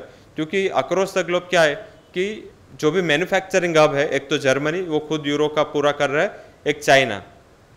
तो कोविड के बाद चाइना अगेंस्ट सब ने हेट थियरी एक आ गई कि चाइना प्लस वन पॉलिसी चल रही है। तो चाइना मेटल्स में बढ़ा है, बट इस टाइम हाईएस्ट एक्सपोर्ट मेटल का इंडिया ने किया। चाइना केमिकल में बढ़ा है, बट हम अभी एक्सपोर्ट काफ़ी हमारा अच्छा है। केमिकल का अगर चाइना का 1% मार्केट शेयर कम होता है, चाइना का ग्लोबली केमिकल इंडस्ट्री में 1% मार्केट शेयर कम होता है, तो इंडिया का मार्केट शेयर 10% बढ़ता है। इतना बड़ा चाइना का वेटेज केमिकल में है और यहाँ शिफ्ट हो रहा है। टोटली जितनी केमिकल कंपनीज है इंडिया में, मेजरली गुजरात में भी सारे कंपनीज हेवीली एक्सपांड कर रहे हैं, वो लोग कैपेक्स कर रहे हैं। तो ये कैपेक्स क्यों कर रहे हैं? कि उसको स्कोप दिख रहा है। तो ये चाइना +1 पॉलिसी हुई, मैन्युफैक्चरिंग में PLI स्कीम, सारे मीन्स के मैं ना तो कोई पार्टी से हूँ ना तो मुझे उससे कोई लेना देना है, पर जिस दिन PLI स्कीम आई थी उसी दिन मैंने मीडिया में बोला था it would be a game changer for India. यहाँ क्या है कि अभी तक हम सर्विस पे ज़्यादा फोकस थे, वो IT सर्विसेज हो, बैंकिंग, ये सब सर्विस हमारा काफ़ी अच्छा कर भी रहा है और कर भी रहा था और करेगा भी। बट मैन्युफैक्चरिंग में हम डिपेंडेंट थे, मीन्स कि यहाँ कुछ इतना मैन्युफैक्चरिंग नहीं होता था। आप मोबाइल देख लो, इंडिया 2nd लार्जेस्ट कंज्यूमर है, बट फिर भी हम सबसे बड़े इम्पोर्टर है। Electronics, India 3rd largest consumer है, बट हम सबसे बड़े इम्पोर्टर है। आप बिलीव नहीं करोगे, PLI स्कीम आई, last year we were exporter, means कि हमने मोबाइल एक्सपोर्ट किए यहाँ से। मीन्स जो इतना 2 साल में इतना ट्रांजिशन हुआ कि हम जो सबसे बड़े इंपोर्टर थे वहाँ से हम एक्सपोर्टर बन गए। सबसे बड़ा इंपोर्ट हम इलेक्ट्रॉनिक गुड्स का भी करते थे, वहाँ भी हम एक्सपोर्ट कर रहे हैं, क्योंकि सारी कंपनीज के प्लान यहाँ आ रहा है और वो लोग अपने ब्रांड पे यहाँ प्रोडक्शन करके वो आपको दे रहे हैं। अभी पहले मेड इन दिस आता था, अब सब में मीन्स कि कोई भी brand low made in India आएगा। तो वो क्या है कि इससे क्या होता है कि मीन्स प्रॉफिट वो कंपनी कोई जाने वाला है, बट एम्प्लॉयमेंट अपॉर्चुनिटी जो जनरेट हो रहे हैं इंडिया में वो काफ़ी है। इस हिसाब से जो 2008-9 का इम्पैक्ट हमें देखने को मिला था उस टाइम, इतना इम्पैक्ट अभी नहीं आया। अदरवाइज ग्लोबल सिचुएशन वो वहाँ से भी खराब है, बट इंडियन इकोनॉमी पे इम्पैक्ट नहीं आया। उसका बेसिक रीज़न ये डेटा है, एक तो फॉरेक्स रिजर्व और सेकंड कि हमारा एक्सटर्नल डेट बढ़ रहा है। आप सुनते होंगे कि हमारा एक्सटर्नल डेट बढ़ रहा है। इसका एक क्लियर एग्जाम्पल मैं आपको देता हूँ। हमारा इकोनॉमी है 2.5 ट्रिलियन, हमारा एक्सटर्नल डेट है $600 बिलियन। US इकोनॉमी का साइज हमने 21 ट्रिलियन देखा, उसका डेट $35 ट्रिलियन है। चाइनीज इकोनॉमी का आपने देखा साइज $13 ट्रिलियन, उसका डेट $15 ट्रिलियन है। बट इंडिया का आप देखें तो इंडिया का डेट सिर्फ $600 बिलियन है, हालांकि हमारा इकोनॉमी $2.5 ट्रिलियन है। तो comparative debt to GDP ratio India का बेटर है।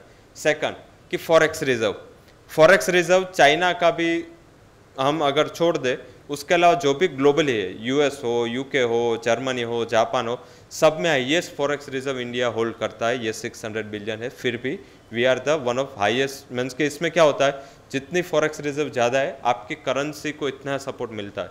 तो ये फॉरेक्स रिजर्व अच्छी है हमारी। CPI इन्फ्लेशन 7% है, बट अगर UK का इन्फ्लेशन 9% है, अगर US का इन्फ्लेशन 9% से ज़्यादा है, तो इंडिया का इन्फ्लेशन 7% वो कम ही माना जाएगा, क्योंकि जब उसका इन्फ्लेशन 2% था तब हम 6-7% पे थे। हालांकि बेस ईयर चेंज का इम्पैक्ट है, ऐसा नहीं है, बट फिर भी अभी भी हम कंट्रोल मैनर में चल रहे हैं। तो I think inflation is not problem.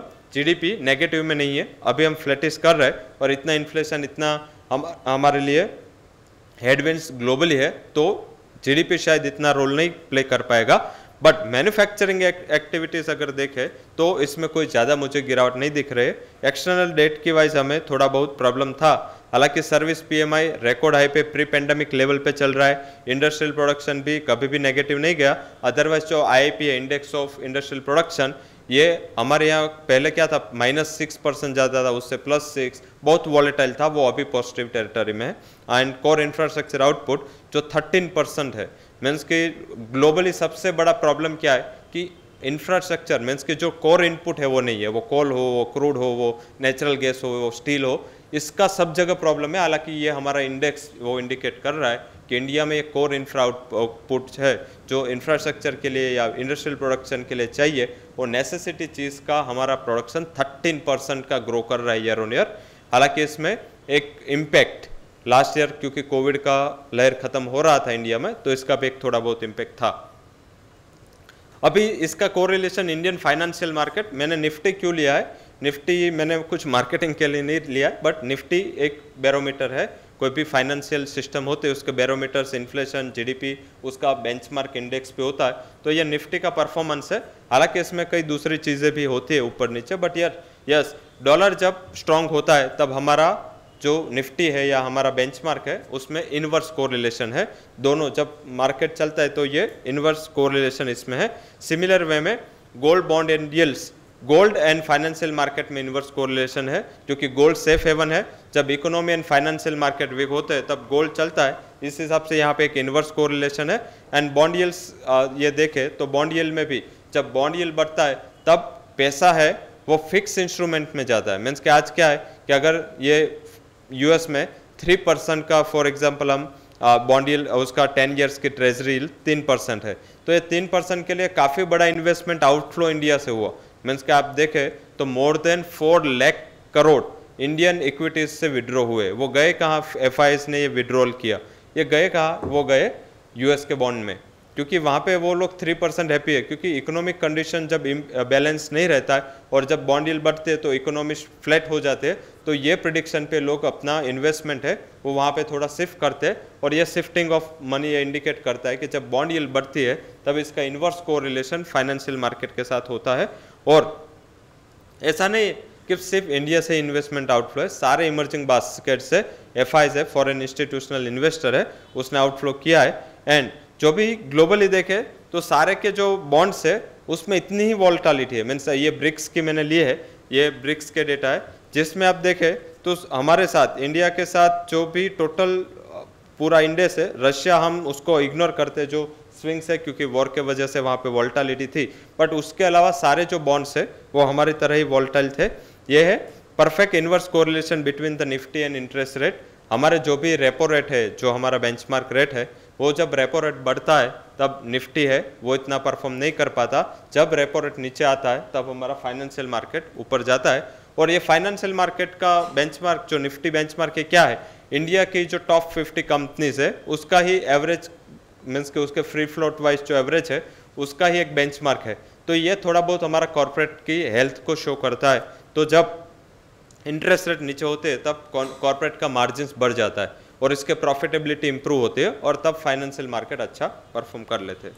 यह है ब्रिक्स के, मीन्स के Brazil, Russia, India, China and south Africa के इंडाइसिस का मैंने कंपैरिजन लिया है। ये कंपैरिजन में आप क्लियरली देख सकते हैं कि इंडियन इक्विटी जो ग्रीन है ऊपर लाइन वो इंडियन इक्विटीज़ का परफॉर्मेंस है। इंडियन इक्विटीज़ में इतना ज़्यादा नेगेटिव परफॉर्मेंस नहीं है जितना नेगेटिव परफॉर्मेंस आप अदर जो ब्राज़ील है, रशिया है, ये सारे जो असेट्स है उसमें है। तो आई थिंक इतना ज़्यादा नेगेटिव वहाँ पे नहीं है जितना इसमें है। अदर के डॉलर वर्सेस पीयर, मीन्स के अगर ये देखें तो मैंने इंडियन रुपी रखा है, रशिया के अलावा जो सारे क्लासेस है या सारे जो भी बेंचमार्क है, सारे जो करेंसीज है वो करेंसी अभी डेप्रिशिएट हुई है। इंडिया भी डेप्रिशिएट हुआ है, फिर भी हम काफ़ी अच्छे लेवल पे है, अच्छे लेवल पे हम अभी भी मेंटेन है। तो मुझे लग रहा है कि ये काफ़ी बड़ा एंड काफ़ी अच्छा हमारे लिए माना जाएगा कि अभी रुपी में इतना डेप्रिशिएट, स्टिल हम अभी 80 के करीब पहुंच चुके हैं, फिर भी इतना डेप्रिशिएशन इंडिया में नहीं है जितना अदर तर्किश देखे जो सबसे बड़ा एग्रेसिव सेंट्रल बैंकर है उसकी करेंसी सबसे ज़्यादा डेप्रिशिएट हुई। तो पर्टिकुलर सारे जो असेट क्लासेस है इसको हमें कोरिलेट करना पड़ता है। इकोनॉमिक के ईच एंड एवरी पैरामीटर्स का जो इम्पैक्ट है वो उसके मैक्रोस पे आता है और वो मैक्रोस का इम्पैक्ट कॉर्पोरेट्स पे आता है, और जब कॉर्पोरेट्स के ऊपर इसका इम्पैक्ट आता है तब जॉब है, सैलरीज है, सब कॉम्प्रोमाइज होते हैं। तो कुछ ना कुछ हमारे जीवन के साथ भी जुड़ा है।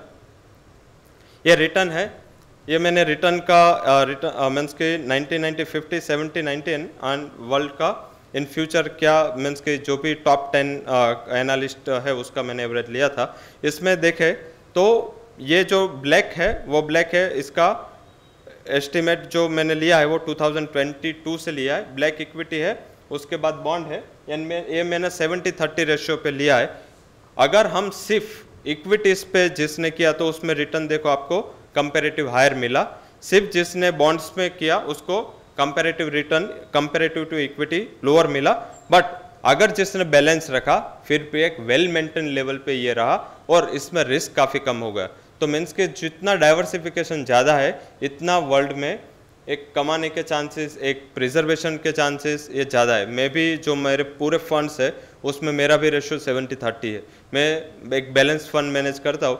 मैंने अभी तक हम एवरी मंथ हम सेबी को कंप्लाई करते डेटा, मैंने 70% से ज़्यादा कभी मार्केट में इन्वेस्ट किया ही नहीं इक्विटीज़ में मेरे पोर्टफोलियो का। मैंने 30% एटलीस्ट कैश रखा है, फिर भी मेरा पोर्टफोलियो मंथ वाइज भी मार्केट को आउट परफॉर्म कर रहा है। क्यों?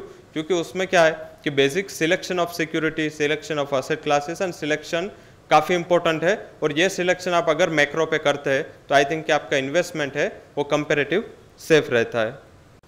ये टोटल जो भी एसेट क्लासेस है उसमें मैंने एक लिया है। कैश अगर करते हैं तो लिक्विड फंड्स होते हैं, saving account, online wallets and hard cash, ये सारे कैश कंपोनेंट पे है, जिसमें लिक्विडिटी का पावर ज़्यादा होता है और रिटर्न का पावर कम होता है। मीन्स के सेविंग अकाउंट में जिसका रिटर्न या अगर आप कैश में आप करने रखें तो उसमें रिटर्न कुछ भी नहीं आता, तो लिक्विड फंड्स में कम रिटर्न आता है। तो अकॉर्डिंग टू रिटर्न वहाँ पे रिटर्न कम है बट सेफ्टी ज़्यादा है। इक्विटीज़ जहाँ पे startup fund, index fund, direct equities, ये भी सारे एसेट क्लासेस है जो स्टॉक्स है, इक्विटी म्यूचुअल फंड्स है, जिसमें आप ऑनरशिप आपका रहता है बट आपको return according to the profitability जो कंपनी के उस तरह आता है।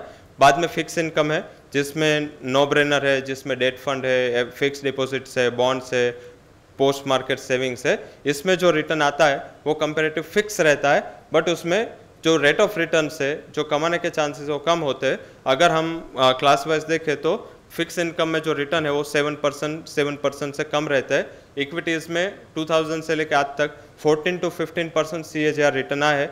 अगर आपने कैश या इक्विवेलेंट रखा तो उसमें 3 to 4% रिटर्न ही आते हैं। तो आई थिंक रिटर्न वाइज वो अलग अलग कैटेगरी है। रियल एस्टेट जिसमें एक फिक्स इनकम भी है जो रेंटल है और उसमें आपका कैपिटल एप्रिसिएशन भी है। हालांकि थोड़ा बहुत वहाँ पे लिक्विडिटी का इशू होता है, मीन्स आपको जब चाहिए हो तब इन्वेस्टमेंट आपका रियलाइज हो जाए, उसके चांसेस थोड़े कम है। एंड लास्ट है कमोडिटीज़। कमोडिटीज़ में भी इन्वेस्टमेंट है, अलग अलग क्लासेस है। इंडिया में भी गोल्ड ETF, सिल्वर ETF, हमारे पास भी इन्वेस्टमेंट क्लासेस अवेलेबल है।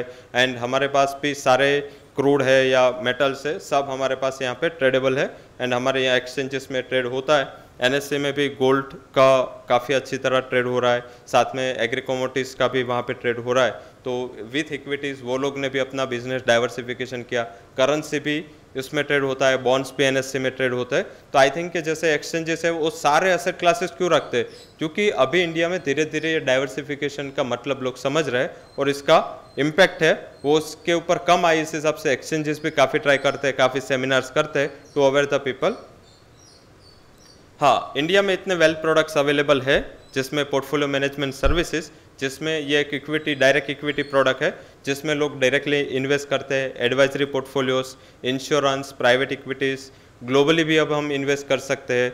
ग्लोबली मीन्स कि NSE में भी अगर आपको चाहिए तो आप ग्लोबली स्टॉक परचेस कर सकते हो। आपको अगर टेस्ला चाहिए, आपको अगर फेसबुक चाहिए तो आप यहाँ बैठे बैठे आप NSE के प्लेटफॉर्म थ्रू आप ग्लोबल स्टॉक आप में परचेस कर सकते हो। AIF है मीन्स के जहाँ पे थोड़ा बहुत ट्रेडिंग भी मीन्स कैटेगरी के 3 AIF है जिसमें ट्रेडिंग प्रोडक्ट्स भी काफ़ी अवेलेबल है इंडिया में। NCDs बॉन्ड्स हमारे पास अवेलेबल है। IPO FPO में लोग करते हैं। म्यूचुअल फंड सही है, हम काफ़ी एडवर्टाइजमेंट देखते हैं एंड म्यूचुअल फंड सही है। ये एडवर्टाइजमेंट SIP सबसे मीन्स के बाय फॉर्चुनेट हमारे पास टाइम पे आ गया और इतने लोग SIP में गए, तो मेरे हिसाब से ये काफ़ी इंपॉर्टेंट है। And last is real estate. Real estate भी काफ़ी इंपॉर्टेंट एक असेट क्लास की तरह देखा जाता है। आई थिंक रिटर्न पोटेंशियल जैसे मैंने बताया कि इक्विटीज़ में रिटर्न पोटेंशियल इन्फ्लेशन से ज़्यादा आता है, फिक्स इनकम में नियर इन्फ्लेशन आता है, अबो इन्फ्लेशन रियल एस्टेट में आता है, नियर इन्फ्लेशन कमोडिटीज़ पे आता है, क्योंकि कमोडिटी ही इन्फ्लेशन का सोर्स है। तो जितना कमोडिटीज़ प्राइस बढ़ते इतना इन्फ्लेशन बढ़ता है। एंड कैश अगर आप रखो तो उसमें कोई इन्फ्लेशन का इम्पैक्ट नहीं आता है।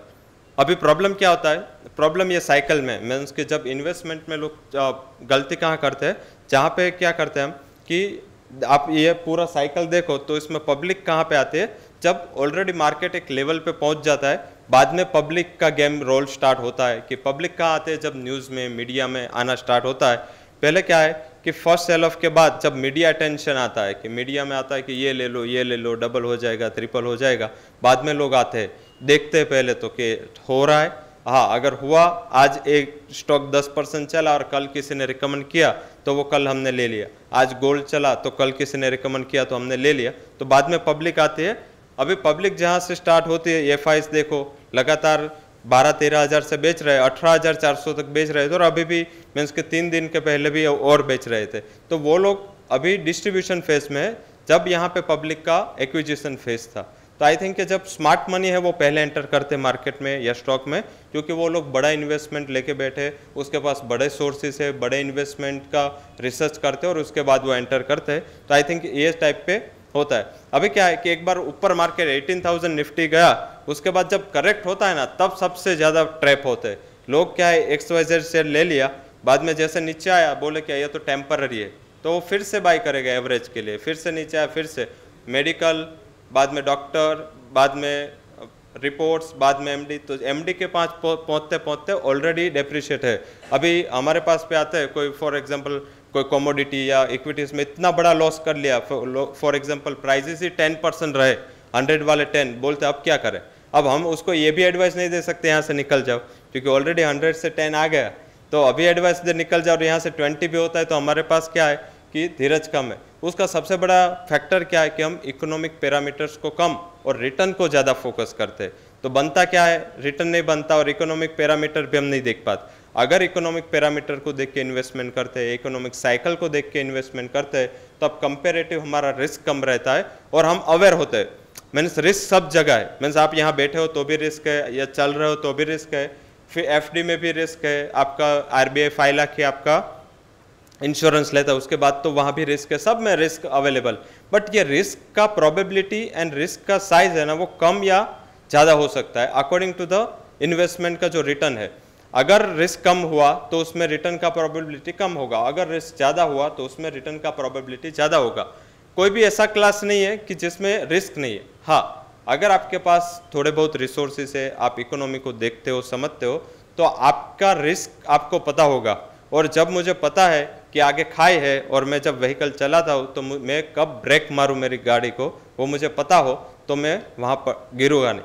अदरवाइज अगर मुझे पता ही नहीं और मैं ब्लाइंडली चला रहा हूँ और आगे कुछ खाया ही, तो मैं कहाँ नीचे ही जाने वाला। तो ऐसा ही इन्वेस्टमेंट में अगर मुझे पता है रिस्क है तो वो रिस्क सबसे अच्छा है। अगर मुझे पता नहीं है कि रिस्क है तो वो रिस्क में मैं फंसूंगा और ये फंसने में मेरे ये साइकिल के तरह ही होगा। ये शेयर से मीन्स कि ये सेक्टर से जिसमें काफ़ी कम इम्पैक्ट आता है, उसमें technology, FMCG, pharmaceuticals, private banks, agriculture and defence कंपनियां एंड एनर्जी कंपनियां, जिसको इंटरेस्ट साइकिल का इम्पैक्ट कम आता है। क्यों कम आता है? क्योंकि टेक्नोलॉजी एंड फार्मास्यूटिकल दोनों रुपी एंड करेंसी डिपेंडेंट है, क्योंकि उसको करेंसी में ज़्यादा कमाई होगी, रुपी डेप्रिशिएट होगा। एफएमसीजी हमारे कंजम्पशन पे ज़्यादा है। प्राइवेट लार्ज जो बैंक्स है वो बैंक्स है, उसका क्यों ज़्यादा फोकस नहीं रहता? क्योंकि एनबीएफसीज एंड छोटी बैंक का जो मार्केट शेयर है वो बड़ी लार्ज कैप में शिफ्ट हो जाता है, क्योंकि वो लोग क्या करते हैं, आज एनबीएफसी है तो बैंक के पास से पैसा लेके आपको देते हैं या लोन टेकर्स को देते हैं। अब जब बैंक ही इतना मीन्स कि पावरफुल हो या इंटरेस्ट रेट जब बढ़ना चालू होगा तो बैंक खुद डिस्ट्रीब्यूट करेगा, बैंक का मार्केट शेयर कंपेरेटिव हायर होगा। इसका हायर जो इंटरेस्ट रेट होता है इसका impact metals, construction, capital goods, auto and others, क्योंकि ये सारे में लोन्स का काफ़ी बड़ा रोल है, या तो कॉर्पोरेट लेते हैं या तो बायर्स लेते हैं। तो ये रोल का इम्पैक्ट ये सेक्टर्स पे ज़्यादा आता है। मैं थोड़ा जल्दी जा रहा हूँ क्योंकि ऑलरेडी मैंने काफ़ी टाइम आपका ले लिया, हमने ऑन टाइम चालू भी कर दिया था, तो मैं थोड़ा बहुत ज़्यादा जल्दी से जा रहा हूँ। ये सारे सेक्टर्स है वो कहीं ना कहीं इंटरेस्ट रेट के साथ जुड़े हैं, तो जब इंटरेस्ट रेट बढ़ना या गिरना चालू होते हैं ये सेक्टर पे सबसे ज़्यादा इम्पैक्ट होता है। आप मेटल देख लो, पूरा ग्लोबल बोल रहे थे कि मंदी मंदी मंदी, तब मेटल के स्टॉक सबसे ज़्यादा परफॉर्म किए। क्यों? इंफ्रा के स्टॉक, क्योंकि उसके प्रॉफिट मार्जिन में डायरेक्ट हिट इंटरेस्ट रेट का कम आता है। क्योंकि आज जो वो सारे ने अपने लोन रिस्ट्रक्चर किए, तो जो इंटरेस्ट रेट वो 8% पे कर रहे थे, अभी 7% 6% पे कर रहे हैं। तो इससे उसका प्रॉफिट मार्जिन इंप्रूव होता है, और ये प्रॉफिट मार्जिन इंप्रूव होता है तो इससे ये सेक्टर पे उसका इम्पैक्ट कम होता है। तो ये जो सारे सेक्टर्स है वो interest rate and interest rate से ना प्रभाव होने वाले सेक्टर है। Thank you to all for hearing me. Friends, if you have any questions, you are welcome. કંઈ પણ પૂછવું હોય તો છૂટ છે. આપણી પાસે હજી 7-1 મિનિટનો ટાઈમ છે, almost 7 minutes. So we can ask the questions. Yes, please. So you said that कि કોઈ પણ ઇકોનોમીમાં મોટું ડિઝાસ્ટર કે કોઈ ઇમ્પેક્ટ આવે છે, લાઈક 2008 થઈ ગયું, તો એની ઇમ્પેક્ટ 3 થી 4 વર્ષ પછી આવે છે એની. તો લાઈક એની જે ઇમ્પેક્ટ રેટ્સ છે અને ઇન્ફ્લેશનની અંદર પછી આવે છે. તો એન્ડ યુ ઓલ્સો મેન્શન કે જ્યારે કોવિડ હતું ત્યારે ફેડરલ રિઝર્વે જે પેકેજ ડિક્લેર કર્યું, મે બી પોલિટિકલ પર્પઝ, એ બહુ મોટું હતું. તો એની ઇન્ડિયન ઇકોનોમિક પર શું ઇમ્પેક્ટ આવી શકે છે within next 2 to 3 years? And the second question is, you mention something called consumer confidence related to that 2008 crisis in Germany. So what is the meaning of that? And the first question. First question હતું કે એની impact આવશે. Definitely જે 2020માં આ package અપાયું હતું અને જેની impact આવવાનું ચાલુ થયું એ હવે 2022થી આવે છે. અને જો આ વોર ના થયું હોત, જે રશિયા અને યુક્રેન વચ્ચેનું જે વોર હતું, આ જો વોર ના થયું હોત તો આની ઇમ્પેક્ટ છે થોડી જલ્દી આવી જાત. મીન્સ કે આ ઇમ્પેક્ટ જલ્દી આવે જ ને એ લોંગ લાસ્ટિંગ રહેતે. મીન્સ કે લાઈક 2-3 વર્ષે એની એકચ્યુઅલ જે ઇન્ફ્લેશનનું પીક અત્યારે 9% દેખાય છે આપણને, એ ઇન્ફ્લેશનનું પીક કદાચ તમને 2024-25માં બને અને પછી ડેપ્રિશિએશન થાત. હવે આ પીક જલ્દી શું કામ બની ગયું? કારણ કે જલ્દીથી બધાના ભાવ તમે જો તો ઘઉંથી લઈને ક્રૂડથી લઈને મેટલ્સ બધાના પ્રાઇસ ડબલ થઈ ગયા. આજે કોઈ ઇન્ફ્રા કંપની છે ફોર એક્ઝામ્પલ, એમને 1 વર્ષ પહેલાં ઓર્ડર લીધો છે. હવે 1 વર્ષ પહેલાં કોઈ રિયલ એસ્ટેટ કંપનીએ પોતાનો પ્લાન્ટ નાખ્યો છે, પોતાનો રિયલ એસ્ટેટનો પ્રોજેક્ટ નાખ્યો છે. હવે આજે જ્યારે એને પ્રોજેક્ટ નાખો ને ત્યારે એ શું કરે કે ઇકોનોમીનું પેરામીટર લે કે ભાઈ આજે મારી શું કોસ્ટિંગ થાય, શું મારું સ્કેલ છે, અને એના ઉપર એ લોકો પ્રોજેક્ટ લે અને એ લોકો સારામાં સારા કોમ્પિટિટિવ પ્રાઇસે વેચે, એટલે જલ્દી વેચાય છે. હવે આજે ઉઠીને એની જે ઇનપુટ જે એક્સપેક્ટ કરી હતી એના કરતાં ભાવ ડબલ. હવે કંપનીને શું કરવું પડે? Either they have to delay or they have to bear a loss. હવે બેર કરી લે લોસ તો પણ ઇકોનોમીને અને કંપનીને પ્રોબ્લેમ છે. જો એ બેર નથી કરતું અને જો ડિલે કરે છે તો એના મજૂરો છે, એનું આખી સાયકલ છે એ ખોરવાઈ જશે. તો બેઝિકલી આની ઇમ્પેક્ટ આવતા 2 વર્ષ જેવું 3 વર્ષ જેવું થાય. આની ઇમ્પેક્ટ અત્યારે સસ્ટેન રહેશે. હજી પણ મારું એવું માનવું છે કે ઇન્ફ્લેશન વાઇઝ હજી પણ જેટલું તમે જો તો આ બધી સેન્ટ્રલ બેંકને ખ્યાલ છે. આપણા કરતાં એ લોકો પાસે ટીમ, મારા કરતાં ઘણા મોટા એનાલિસ્ટો, ઘણા મોટા ટીમ છે, એમને પણ ખ્યાલ છે આની ઇકોનોમિક ઇમ્પેક્ટ સિવિયર આવશે. છતાં એ લોકો આટલું એગ્રેસિવ ડિસિઝન શું કામ લે છે? લાઈક કાલે ECB છે, આટલું જલ્દીથી એમને રેટ હાઇક કરવું, એ પણ 50 બેઝિસથી એક સાથે. એને લાઈફમાં ક્યારે વિચારવું પણ નહીં હોય કે અમે 50 બેઝિસથી રેટ હાઇક કરીશું. તો એમને 50 બેઝિસથી રેટ હાઇક કરવું તો આઈ થિંક આ એક ઇન્ડિકેશન છે. તો મારા હિસાબે આની ઇમ્પેક્ટ આવશે. Second, consumer confidence. Consumer confidence શું છે કે આજે એ લોકોનો એક ઇન્ડેક્સ હોય છે જેમાં એ લોકો એક સર્વે કરતા હોય છે. સર્વે શું હોય કે આજે એ લોકો એક પોતાનું પ્રીફિક્સ ક્વેશ્ચન્સ હોય, ક્વેશ્ચનરીઝ હોય, એમાં એ લોકો અલગ અલગ ક્વેશ્ચન્સ એ કન્ઝ્યુમરને દર મહિને પૂછતા હોય છે. સાથે એમની પાસે એક પરચેસિંગ મેનેજર્સ, જે કંપનીના પરચેસિંગ મેનેજર હોય એનું લિસ્ટ હોય.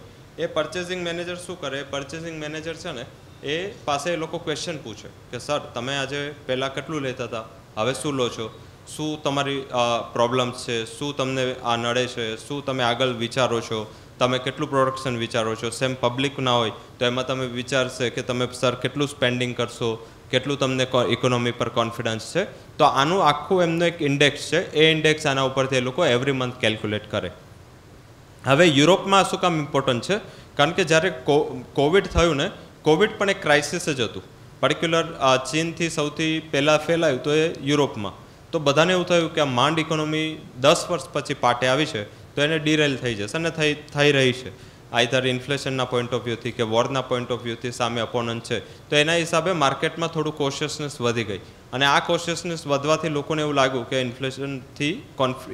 ઇન્ફ્લેશન છે અને કન્ઝ્યુમર કોન્ફિડન્સ છે એનું ઇન્વર્સ કોરિલેશન છે. મીન્સ કે જ્યારે ઇન્ફ્લેશન વધતું હોય ત્યારે કન્ઝ્યુમરનો કોન્ફિડન્સ ઘટતો હોય, કારણ કે એમની પરચેસિંગ પાવર પેરિટી ઓછી થતી જાય. એટલે એ કન્ઝ્યુમર કોન્ફિડન્સને મેન્ટેન કરવા માટે ઇઝી પોલિસી જોઈએ.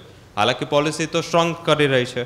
તો આઈ થિંક કે એ લોકો એવું છે કે પેલું કહે ને કે ગળી નથી શકાતું, થૂકી નથી શકાતું, બસ ચિંગમની જેમ ચાવવું, એ આ ચાવવાનો રોલ અત્યારે ચાલુ થયું છે. હવે ચાવવાનું ગળવા કરતાં ને થૂકવા કરતાં ચાવવાની પ્રોસેસ થોડી લાંબી હોય, જે લોકો સાચું ચાવતા હોય. તો બેઝિકલી આ ચિંગમની જેમ ચાવશે. હવે શું થશે, હવે આ બંનેની કોન્સિક્વન્સીસ રહેશે. આઈધર ઇન્ફ્લેશન કંટ્રોલ કરવા જશે તો ગ્રોથ ઇમ્પેક્ટ થશે, ગ્રોથને ફોકસ કરશે તો ઇન્ફ્લેશન વધશે. તો આઈ થિંક કે આ પેરામીટર્સ છે આગળના 2-3 વર્ષ સુધી આવી જ રીતે રહેશે અને થોડું મારા હિસાબે ઇકોનોમીને કન્સોલિડેશન ઝોનમાં મોકલી દેશે. Thank you.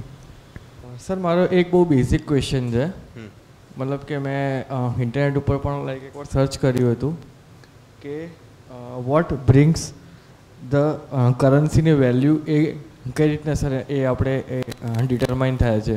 Like barter system પછી સર જ્યારે પણ આપણે સેન્ટ્રલ બેંક જ્યારે કરન્સીસ પ્રિન્ટ કરે છે પણ એનો રિઝર્વ તો લાઈક 100% તો સર એ રાખતી નથી, ખાઈધર એ ગોલ્ડમાં રાખે છે કાં તો પછી એ મતલબ કે લાઈક જે ફોરેન કરન્સીસ રાખે છે, જે રીતના $US રાખે છે, બરાબર છે.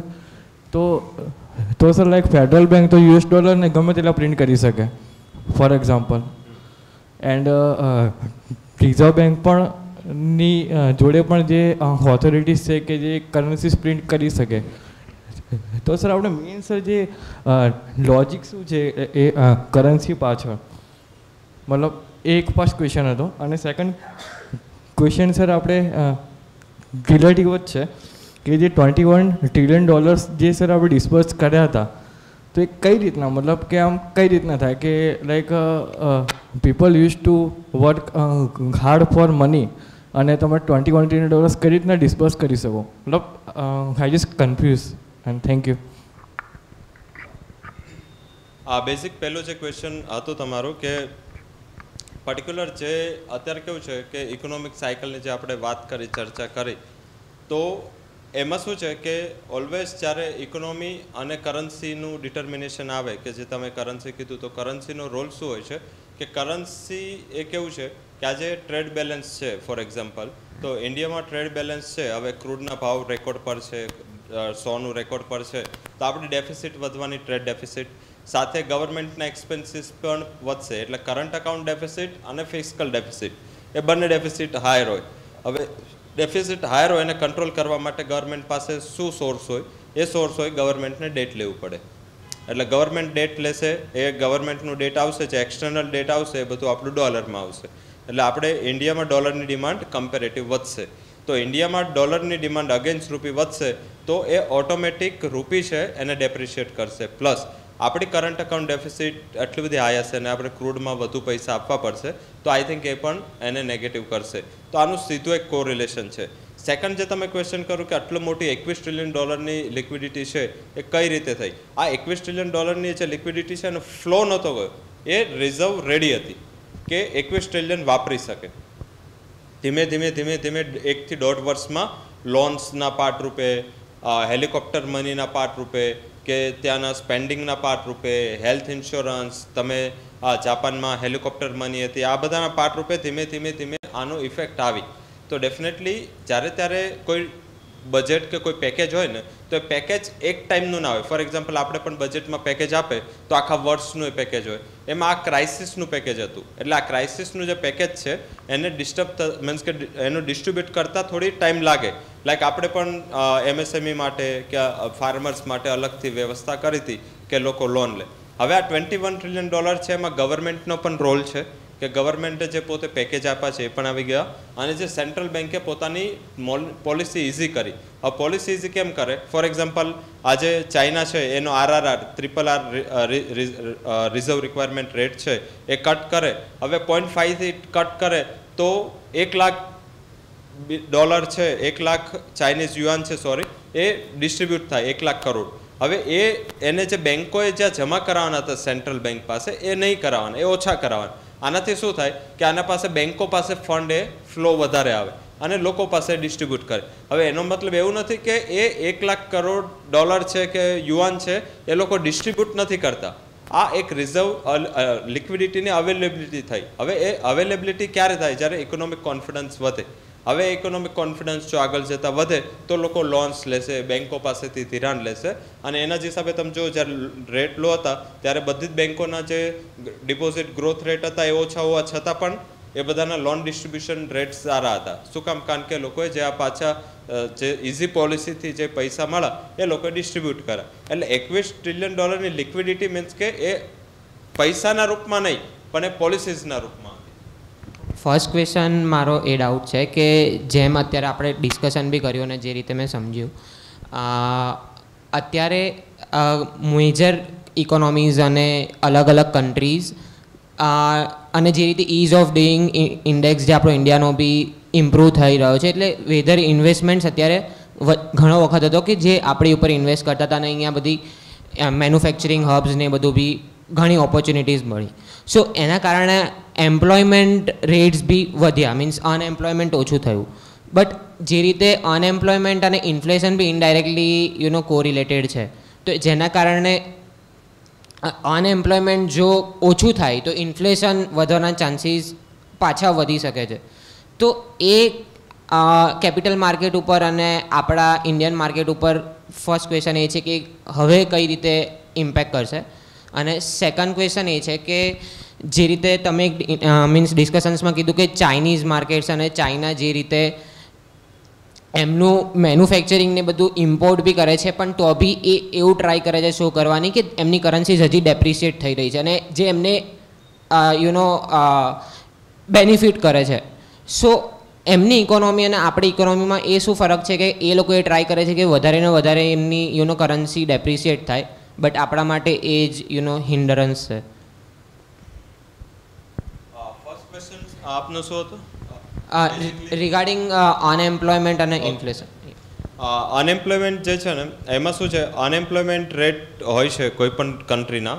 હવે લાઈક કોઈ પણ કન્ટ્રી છે જેમાં એટલે ઇકોનોમિક જે પેરામીટર્સની આપણે વાત કરી હતી એમાં પર્ટિક્યુલર મેં ઇકોનોમીના જે પેરામીટર્સ કયા દેશ માટે કયા વધારે ઇમ્પોર્ટન્સ છે, તો ઇન્ડિયામાં અનએમ્પ્લોયમેન્ટ રેટ છે ને આટલું બધું લોકો જોતા નથી કારણ કે આટલી બધી પોપ્યુલેશન છે અને સાચામાં ઓફિશિયલ ડેટા શો કરવાવાળું વર્લ્ડનું એકમાત્ર અને લાર્જેસ્ટ પોપ્યુલેશનવાળું કન્ટ્રી ઇન્ડિયા છે. ચાઇનામાં જે આપણે વિચારી ના શકીએ કે શું ડેટા છે, કારણ કે એ લોકોના ડેટા કે એ લોકોના ઇકોનોમી પર લોકો ઓછી રિલાય કરે છે. તો એઝ અ ઇકોનોમિસ્ટ અમે રિલાય જ્યાં ઓથેન્ટિકેટેડ અને જે આપણું ધારો કે SNP છે આપણા ડેટા સોર્સ કરીને એ લોકો હવે આપણે SNPને કામ આપ્યું છે. તો બેઝિકલી એ શું છે કે એમના રિલાયબિલિટી કમ્પેરેટિવ હાયર હોય. હવે અનએમ્પ્લોયમેન્ટ રેટ વધે અને ઇન્ફ્લેશન એને ડેફિનેટલી રિલેશન હોય. ફોર એક્ઝામ્પલ તમે જોશો તો ગવર્મેન્ટ એમ્પ્લોઈઝના સેલરીમાં પણ થોડું બહુ DA હાઇક કરવામાં આવે તો પણ માર્કેટ એને પોઝિટિવ લે. FMCG સેક્ટર્સ, ટુ વ્હીલર્સ એમાં પણ સ્ટોક્સમાં વધારો થાય કારણ કે એમનું માર્જિનલ હાઈ છે તો એ લોકો સ્પેન્ડિંગ વધુ કરી શકશે. હવે સ્પેન્ડિંગ વધુ કરવું અને હાયર પ્રાઇઝે સ્પેન્ડિંગ વધુ કરવું એ બંનેમાં બહુ ડિફરન્સ છે. ફોર એક્ઝામ્પલ અત્યારે રિયલ એસ્ટેટની ડિમાન્ડ છે 1 વર્ષ પહેલાં હતી એટલી જ ડિમાન્ડ છે અત્યારે, પણ 1 વર્ષ પહેલાં ગમે તે પ્રાઇઝે ડિમાન્ડ હતી અને આજે પોતાના પ્રાઇઝે ડિમાન્ડ છે. તો મીન્સ કે જે પ્રોબેબિલિટી છે માર્જિન્સની કોર્પોરેટ્સને એ કમ્પેરેટિવ ઓછી હોય. તો ડેફિનેટલી જ્યારે બધાને એમ્પ્લોયમેન્ટ વધે એ દેશ માટે સારી સિચ્યુએશન છે કારણ કે પર કેપિટા ઇન્કમ વધે. આપણી પર કેપિટા ઇન્કમ આપણે જો ડોલરમાં જોઈતી 1092 હતી જે યુએસની 40,000 ઉપર છે ડોલર. તો આઈ થિંક આપણી તો કોઈ પર કેપિટા હજી છે જ નહીં. આપણે તો કંઈ એમ્પ્લોયમેન્ટમાં મળે પણ તો પણ આપણું એક દેશના વ્યક્તિ ઉપર જે ઇન્કમ છે એ કારણ કે આમાં ઘણું બધું રોલ પ્લે કરે કારણ કે રિટર્ન કોઈ ફાઇલ કરતા નથી એટલે સાચામાં ના જ હોય. સાચામાં હોય તો આ લાઈફ સ્ટાન્ડર્ડ ના હોય. તો જો આ જે રિપોર્ટ કર્યું છે એનાથી આપણે ડબલ ટ્રિપલ પણ માન લે તો પણ આપણે ગ્લોબલી એવરેજથી બહુ નીચે છીએ. તો એના હિસાબે આપણને ઇન્ફ્લેશન પર એટલી જલ્દીથી ઇમ્પેક્ટ નથી આવતી. એની પોઝિટિવ સાઇડ ડિમાન્ડ ઉપર અસર આવે. હવે ઇન્ફ્લેશનમાં 2 ટાઈપ હોય છે. One is the demand side inflation and another is the supply side inflation. Supply side inflation always negative હોય છે ઇકોનોમી માટે. Demand side inflation always positive હોય છે. ડિમાન્ડ સાઇડ ઇન્ફ્લેશન એટલે શું છે કે આજે ડિમાન્ડ વધે છે અને એના હિસાબે પ્રાઇસ છે. તમે ગમે વસ્તુના ગમે ભાવ ચૂકવવા તૈયાર છો. લાઈક આજે કોઈ ફ્લેટ છે એ અત્યારે 20 લાખ રૂપિયા છે, તમે 21 લાખ રૂપિયા માટે લેવા માટે તૈયાર છો. આ ડિમાન્ડ સાઇડનું ઇન્ફ્લેશન છે. સપ્લાય સાઇડનું ઇન્ફ્લેશન શું છે કે એ સપ્લાયરને જે રિયલ એસ્ટેટ ડેવલપરને કોસ્ટ 20 લાખની હતી આજે ને 21 લાખની કોસ્ટ થઈ ગઈ. આ સપ્લાય સાઇડનું ઇન્ફ્લેશન છે. તો આ બંનેમાં ઘણો ફરક છે. અને સપ્લાય સાઇડનું ઇન્ફ્લેશન હોય તો ડેફિનેટલી એની ફાઇનાન્શિયલ માર્કેટ પર નેગેટિવ અસર આવે ને જે બધામાં આવે પણ છે. Like US's grip now in bear market, આપણામાં પણ હાઈ લેવલથી નીચે છે, તો આ થોડી ઇમ્પેક્ટ છે.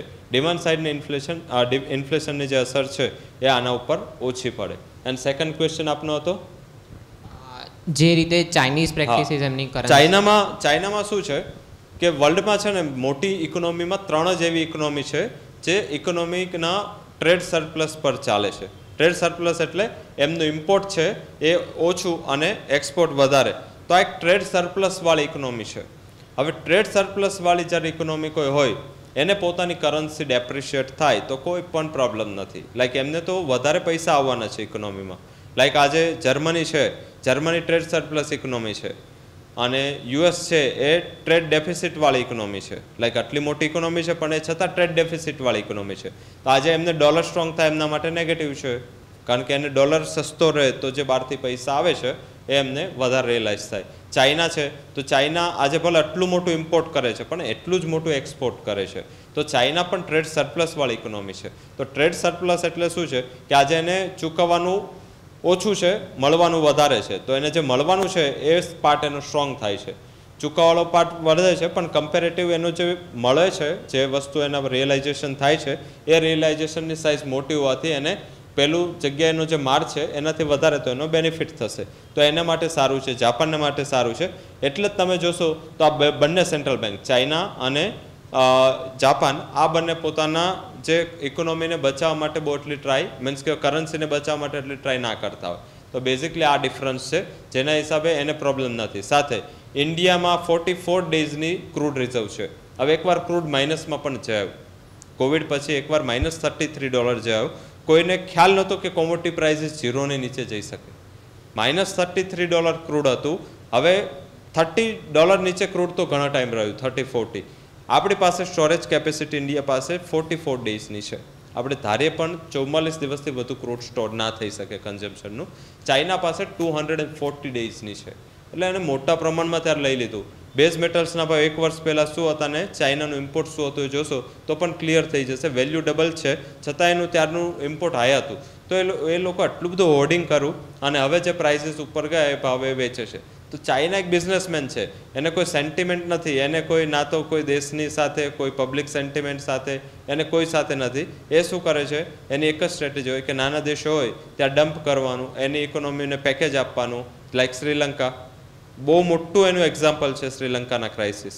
તો બેઝિકલી એના હિસાબે ચાઇનાને ઇમ્પેક્ટ જેટલી ના પડે એટલી ઇન્ડિયાને પડે, કારણ કે આપણે બધું અત્યારે ટ્રાન્સપરન્ટ ઇકોનોમી છે અને તમે 10 વર્ષમાં જોશો તો ચાઇનીઝ ઇકોનોમીને આપણે આરામથી ક્રોસ કરી લઈશું, કારણ કે આપણે જે છેલ્લે 5 વર્ષમાં ટ્રાન્ઝિશન થયા છે, ડિમોનેટાઇઝેશન હોય, જીએસટી હોય, સાથે જે ગ્લોબલી ઇકોનોમીમાં કોવિડ ક્રાઇસિસ થયું, સબપ્રાઇમ ક્રાઇસિસ, આપણી સાચી જે 1992-3થી આપણે ગ્લોબલાઇઝેશન કર્યું, પરંતુ ઇન્ડિયાની જે ઇકોનોમી સાચી બૂસ્ટ થવાની ચાલુ થઈ એ 2008-9ના ક્રાઇસિસ પછી, કારણ કે ઇન્ડિયાને કોઈ ઇફેક્ટ જ નહોતી એટલી મોટી એ ટાઈમે.